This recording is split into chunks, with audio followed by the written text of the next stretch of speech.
Hello people, this is OB, and today's video I wanted to do a quick comparison, not a unboxing or a review per se.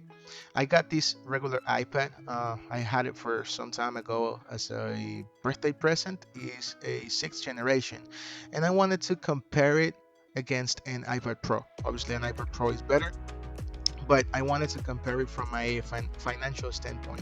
Sometimes I'm a cheap person, and if I'm paying more for a device, I want to get, obviously, way more.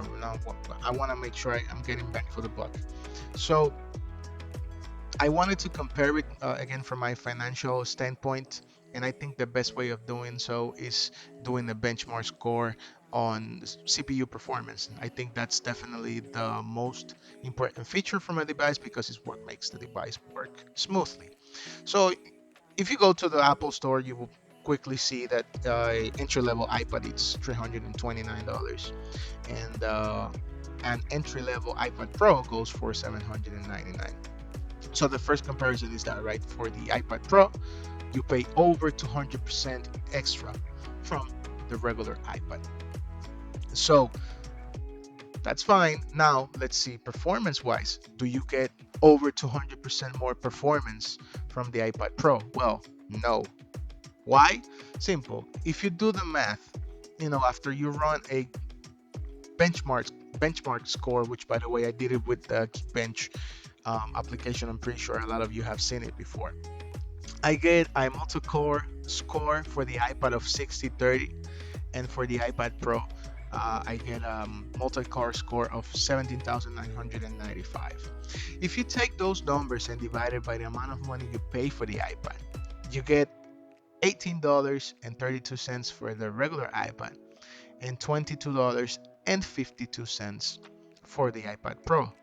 So when you do this comparison, you see that for, let's say, quote unquote, for every score point on the regular iPad, you pay only $18.32, but for the iPad Pro, it's actually more expensive to even pay for the quote unquote again same score point. You pay $22.52. So you pay 21 around 22% more for every, again, quote unquote, score point versus the regular iPad. So also on a single core basis, you get only 65% more performance from the iPad Pro. So again, when you do this math, it's very eye-opening. Am I saying that the iPad is better than the iPad Pro? Of course not. That depends, a lot on the type of user you are. If you are a very hardcore user, if you play a lot of games and hardcore ones, if you do creative stuff, you might be better off, yes, with the iPad Pro. Now, if you're just a regular Joe that, you watch Netflix, you browse the web, you respond to your emails, social media, and so on, then you should think it a lot. And the iPad, the regular one, might be from a financial standpoint a better device for you. Because again, you pay over 200% for the iPad Pro. However, you do not get to over 200% performance.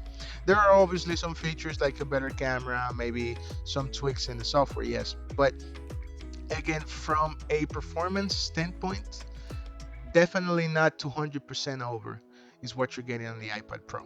But once again, when you're going to purchase, that will depend on the type of user you are. I just wish and hope that this quick comparison gives you some light, and you can think more thoroughly when you're going to do your next purchase. Well, so if you're still watching the video, thank you so much for seeing it. Again, just wanted to do this quick comparison, and I will be uploading more videos like this in the future. So thank you very much for watching. See you in the next one.